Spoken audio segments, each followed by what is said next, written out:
Assalamualaikum warahmatullahi wabarakatuh. Masih semangat ya? Alhamdulillah. Tapi kula mireng coro jawab salamin jenengan dan niki kaya-kayane pun jam 1:30.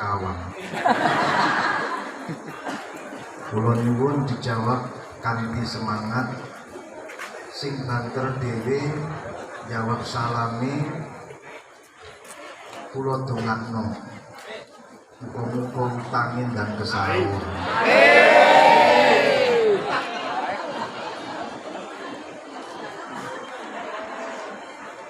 Kula dongakno sing jawab salami banter dhewe sing dereng gadah bojo tinggal pikantuk jodoh.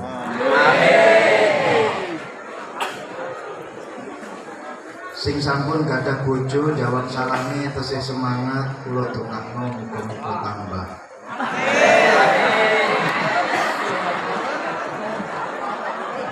Maksud kula muga-muga tambah istiqomah. Keluargane sakinah. Mawaddah. Rahmah. Rezekine tambah. Tambah sawah. Tambah rumah, tambah mama. Sinten wau sing kantor dhewe jawab salamin. Assalamualaikum warahmatullahi wabarakatuh.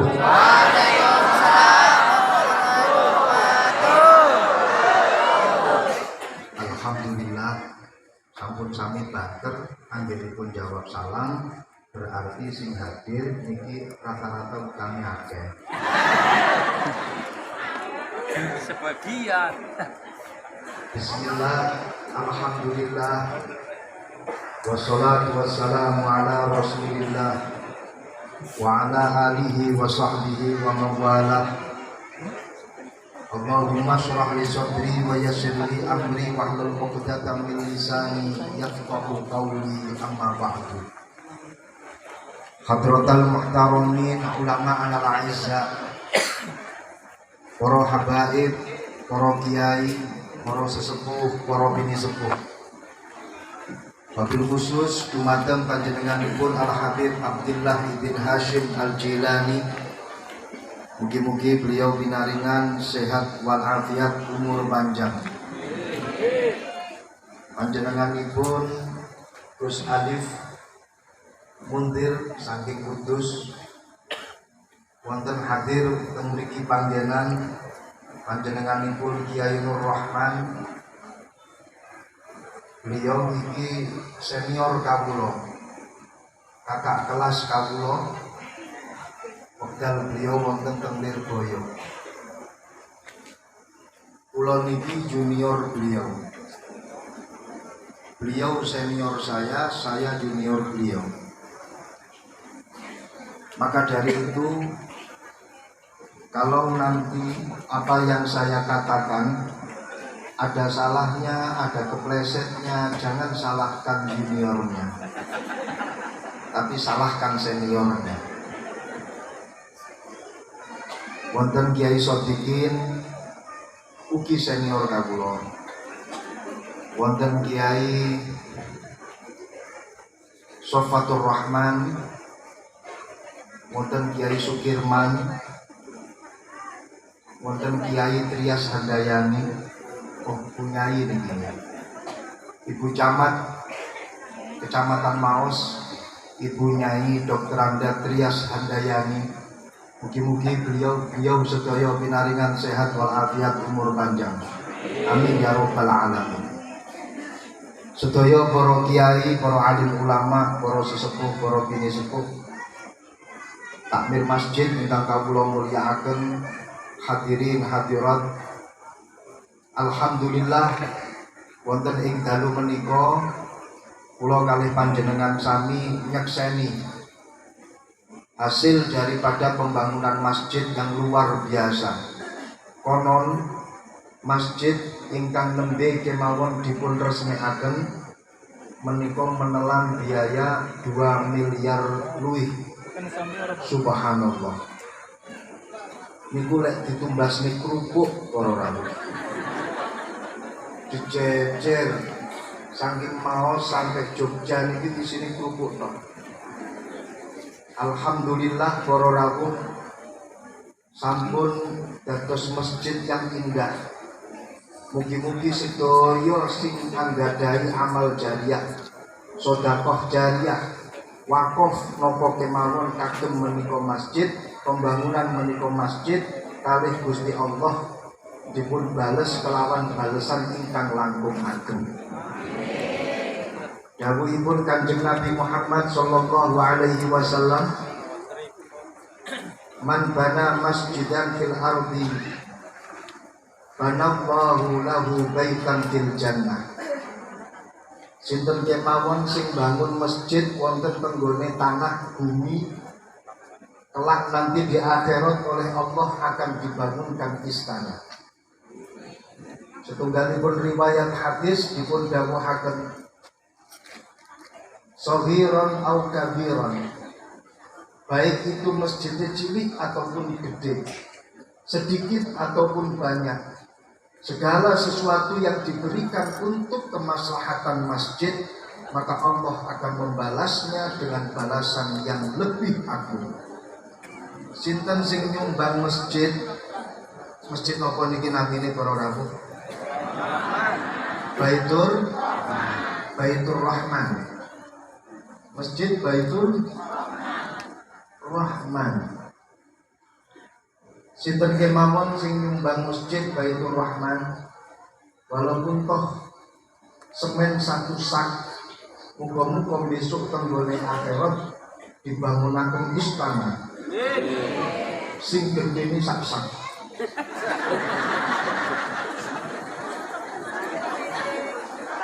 Mungkin itu serius.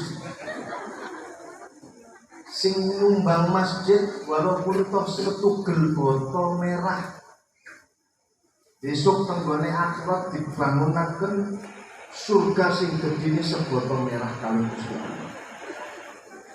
Lho kula serius para rawuh. Sak saking donya kali sak saking akhirat iki beda ukurane. Sak cilike botol merah tenggone donya kali ukuran cilike botol merah tenggone akhirat niku beda ukurane. Panjangnya umur, pendeknya umur, panjangnya waktu, pendeknya waktu, yang ada di dunia dengan yang ada di akhirat niku beda. Satu hari di dunia bisa menjadi 100 tahun di akhirat, bahkan lebih. Perkara cilik sing wonten tenggone donya, ketika itu dinisbatkan pada benda-benda akhirat akan menjadi besar dan lebih besar, berlipat-lipat bila dibandingkan dengan benda yang ada di dunia. Artosipun napa? Jangan sekali-kali kita meremehkan perkara kecil yang berupa kebaikan yang kita lakukan di dunia. Ampun ngenyek, ketika ada seseorang nyumbang datang masjid semen sak-sak, nyumbang kok semen sak-sak. Ampun ngenyek, ketika ada seseorang nyumbang hanya 1 red botol merah, nyumbang kok cuma 1 red. Tapi ketika keikhlasan hatinya 100% lillahi ta'ala, maka 1 sak semen itu nanti akan menjadi istana yang megah kelak besok tenggone akhirat. Niku sak sak semen niku bisa menjadi istana yang megah, nopo malih 100 sak semen. Para rawuh,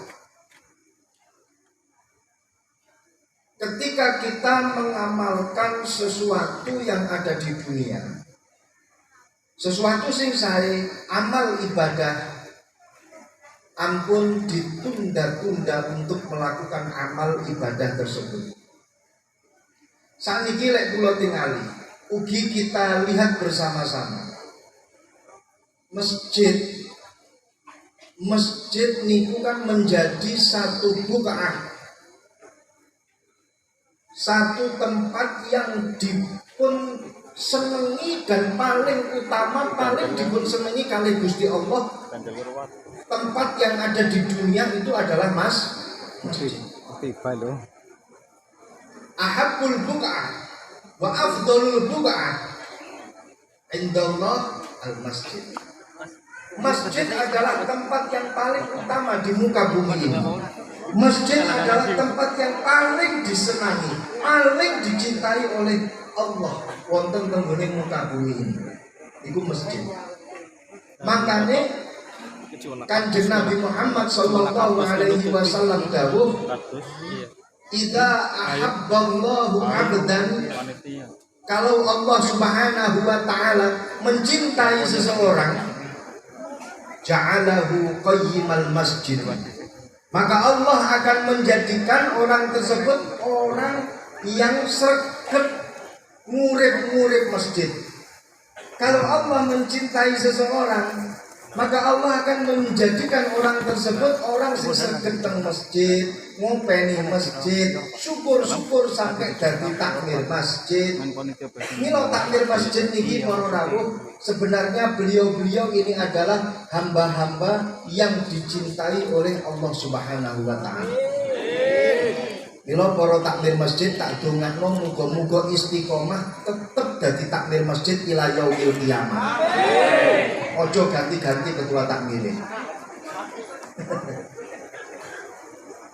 Kalau Allah mencintai seseorang, maka Allah akan menjadikan orang tersebut orang yang selalu menghidupkan masjid, qayyimal masjid. Tapi kalau Allah idza abghadallahu 'abdan ja'alahu qayyimal hammam.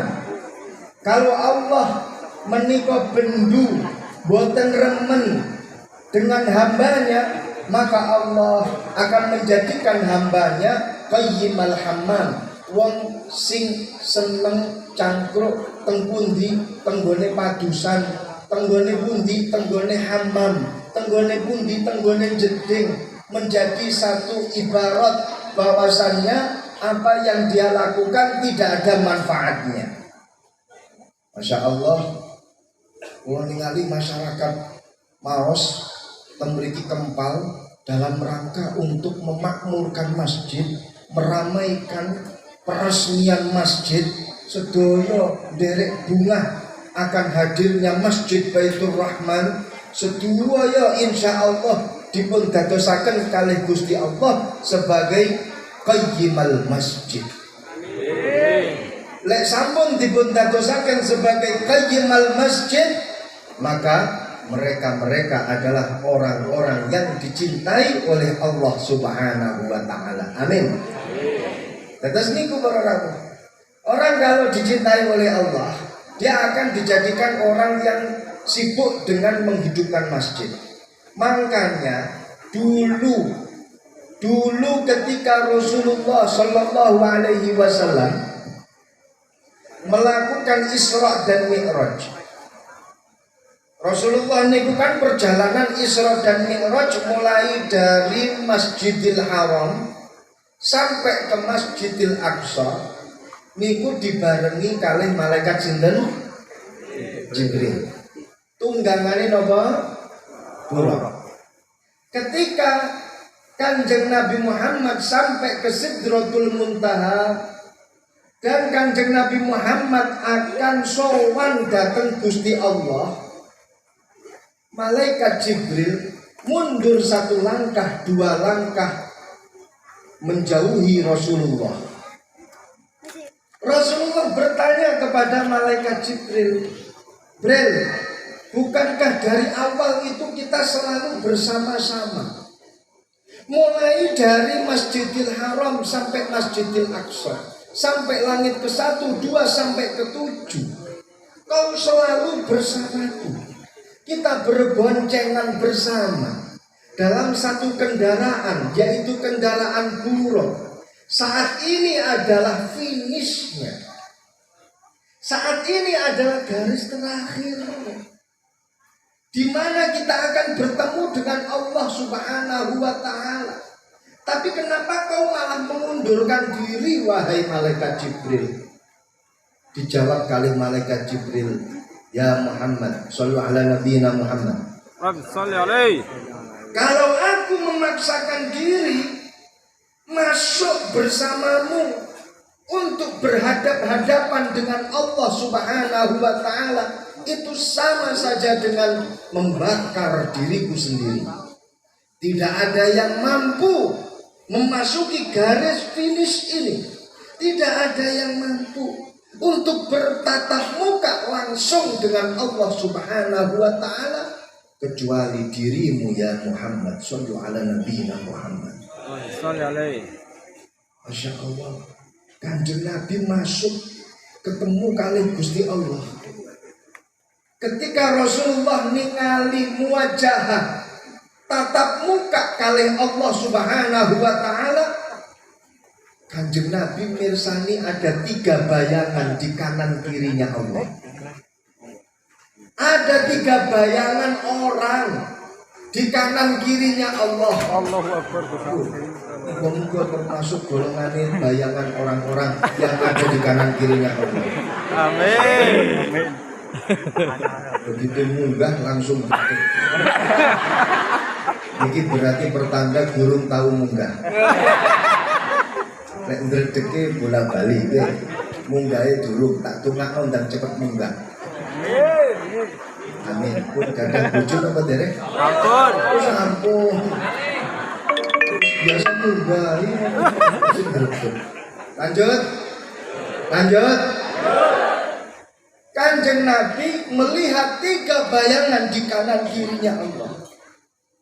Setelah Rasulullah bertemu dengan Allah, melihat dan menyaksikan 3 bayang-bayang tersebut, Rasulullah medal kepanggil kali malaikat Jibril, aku mau melihat ono telung bayang-bayang yang ada di kanan kirinya Allah.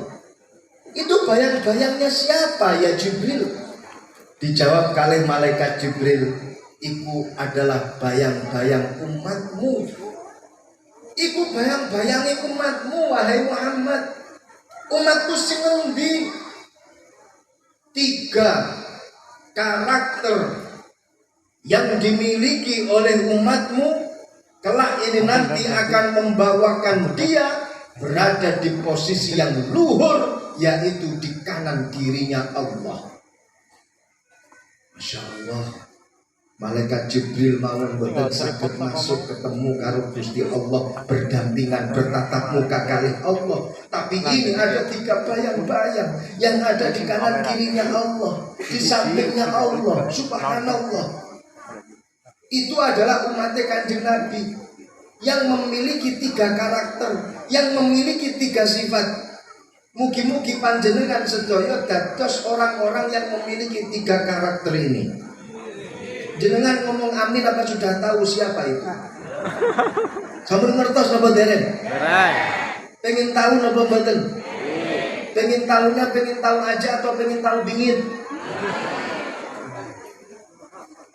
Catat. Buk menawa niki mangke metu teng gone ujian seleksi CPNS. Sing pertama, umat Kanjeng Nabi sing napa? Rutiba lisanuhu bidzikrillah ta'ala. Lisannya yang selalu dibasah-basahi dengan berzikir datang Allah Subhanahu wa Ta'ala. Lisannya selalu menyebut kalimat tauhid, kalimat tahlil, kalimat tasbih. Lisannya selalu bersolawat. Lisannya selalu zikir datang Gusti Allah. Ini yang pertama.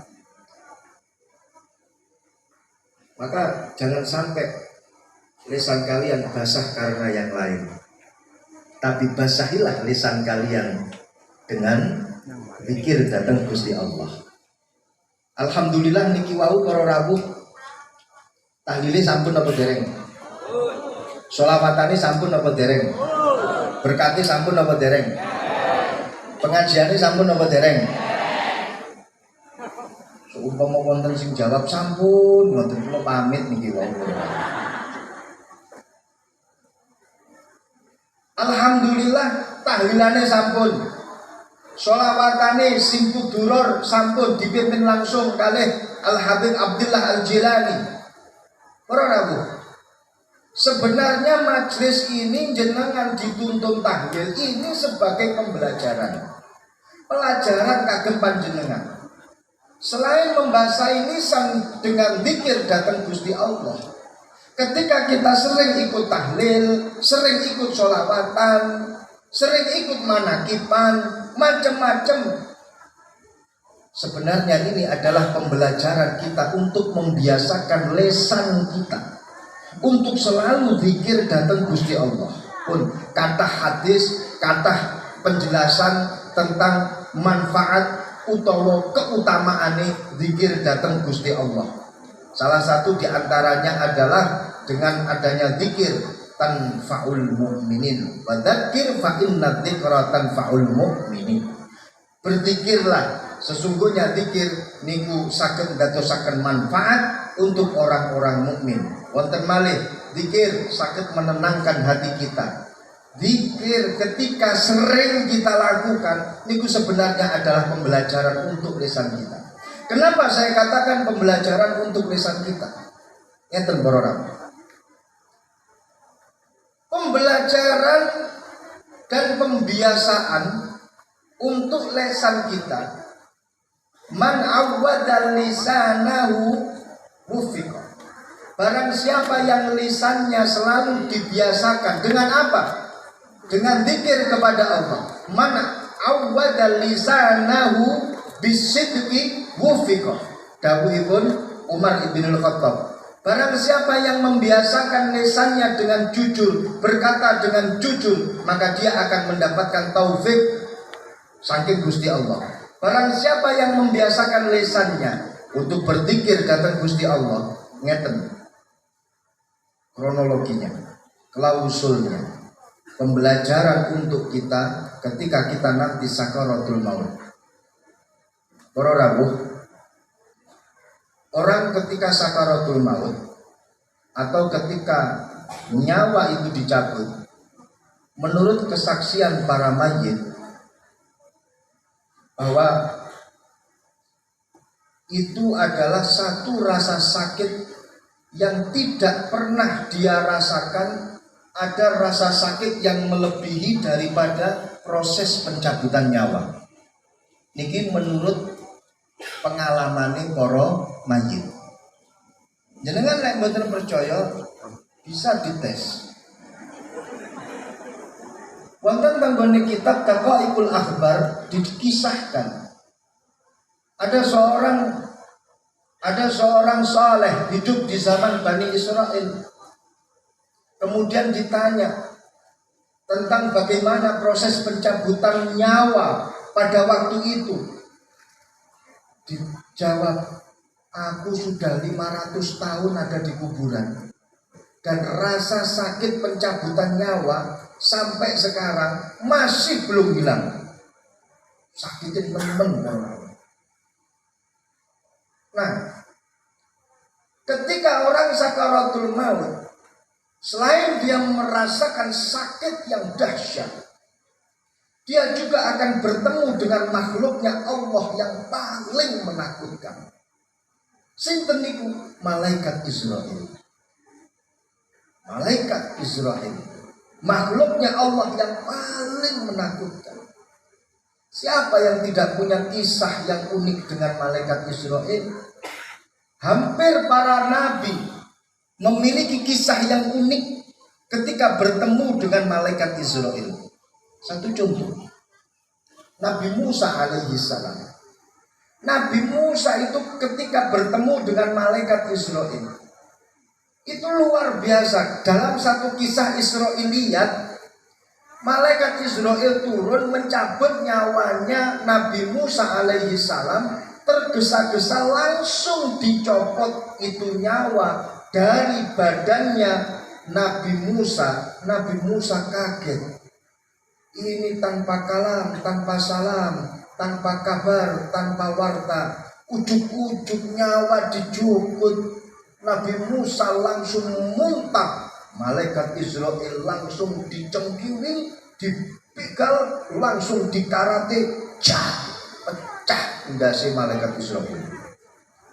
Nabi Musa luar biasa, kekuatannya melebihi 7 orang manusia biasa. Pendekare para nabi, istilah ini ku ansore bansere para nabi. Jenengan tahu sendiri tadi bagaimana Banser ketika mengamankan orang yang tidak perlu diamankan. Masya Allah, luar biasa. Senggol dikit langsung sikat. Subhanallah. Dan lihat aja kita sudah gemetar dengan wibawa yang dimiliki oleh Banser. Jadi para rawuh jenengan kali Banser hormat wibawa luar biasa.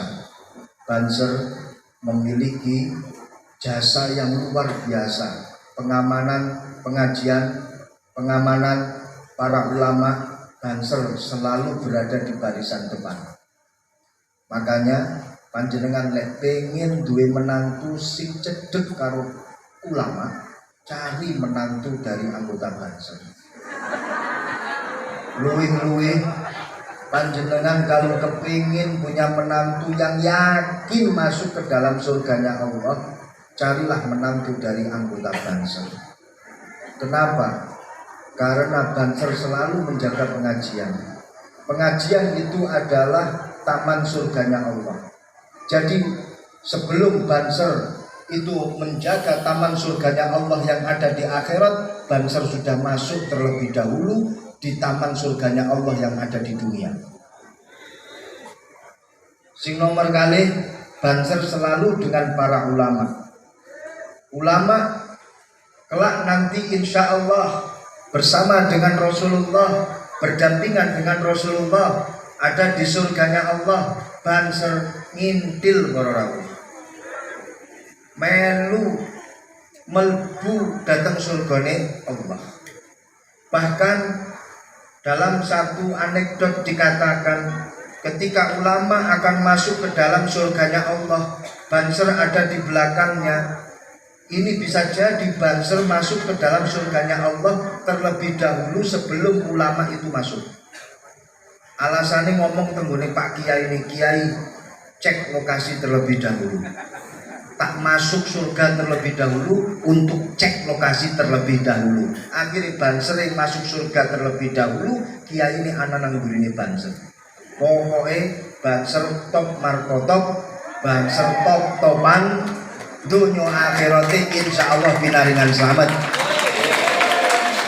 Alhamdulillah. Mungkin tak promosi noser.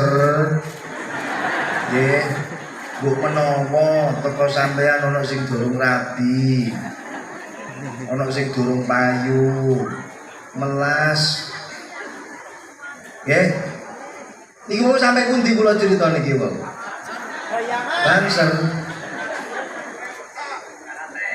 Nabi Musa mengkarate kepalanya malaikat Israel. Malaikat Israel naik.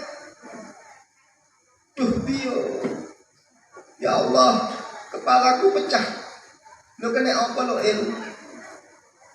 Itu dikarate sama hambamu itu ya Allah. Dipun pirsani kali Gusti Allah. Allah. Ojo wani macem-macem yo. Karo singkai, hambaku singkai. Kuwi ngono jenenge Musa. Ojo wani macem-macem. Jangan pun kamu aku aja diajak ketemuan redet lek-lekan. Ya Allah, bisa nggak kita ketemu? Ayo, siapa yang berani mengatakan datang Gusti Allah untuk pengen ketemu karo Gusti Allah? Sinten? Nabi Musa alaihi salam. Makanya awakmu aja wani-wani karo Nabi Musa. Akhirnya malaikat Israel turun ketemu kali Nabi Musa. Assalamualaikum ya Musa. Ono apa? Kula badhe nyabut nyawa panjenengan. Ya ngono ngomong. ojo langsung cabut wae. Nyoh cabut tapi ojo loro-loro ya. Lha niki tapi bisa. Ketika kita ketemu dengan malaikat Israel, alias kita ketemu dengan makhluknya Allah yang menakutkan. Dan makhluknya Allah yang menakutkan ini datangnya ujug-ujug, alias tiba-tiba. Tidak ada yang berani janjian sama malaikat Israel. Ketika panjenengan tiba-tiba ketemu karo makhluknya Allah yang menakutkan, pasti panjenengan akan kaget. Dan kaget panjenengan pasti akan mengucapkan sesuatu yang refleks tanpa dipikir terlebih dahulu, keluar dari otak panjenengan, dari hati panjenengan. Makanya Kanjeng Nabi dawuh napa matal mar'u ya'udu ala ma'ash. Orang itu kalau mati ketika sakaratul maut, orang itu akan kembali seperti kebiasaannya. Atine balik koyok biasane, lesane balik koyok biasane, pikirane uteke balik koyok biasane. Maka ketika ketemu karo malaikat Israel sakaratul maut, posisi kita pada waktu itu lesan akan mengucapkan apa saja yang ada di dalam pikiran kita tanpa dipikir-pikir, secara refleks. Bu, jenengan ketika tengah-tengah masak tahu sebelum dimasak itu direndam dulu. Nggih napa nggih? Wonten tenggone toya sing dicampuri sarem nggih. Setelah itu minyak goreng mendidih yang alhamdulillah saat ini sudah turun harga. Itu tahu kemudian dimasukkan ke dalam penggorengan, sereng mantun ngoten, ada minyak yang meletik mengenai tangan panjenengan, kenging astane panjenengan. Kira-kira panjenengan badhe ngucapne napa? Napa? Astagfirullah. Alhamdulillah, hari pengajian jawabannya mesti api-api. Enek sing jawab turut napa mboten? Wonten sing biasane ngucapne kucing napa mboten? Pun semisal panjenengan pulang dari majelis ini, dari peresmian masjid, kan rencananya ini nanti sampai tengah malam, nggih? Kan rencananya sampai jam 3 toh? Iya kan? Niki para rawuh jenengan pulang sampai tengah malam, melewati kuburan. Pas di depan gerbang kuburan ana sing mencolot culit warnane putih. Ayo, kira-kira panjenengan arep jawab nopo? Alhamdulillah. Subhanallah. Niki para rawuh. Niku kira-kira ngucap nane niku refleks kenapa mikir dhisik? Napa wonten sing mikir dhisik ya Allah pocongan sekedar badhe ngucapne napa nggih. Semua pasti dilakukan secara refleks. Pun anak bocah nom badhe mangkat malam mingguan, apel, lambine wis necis, klimis, rambutnya pakai minyak lentik, berangkat apel, nunggu jemputan wonten tenggone ngarepe omah.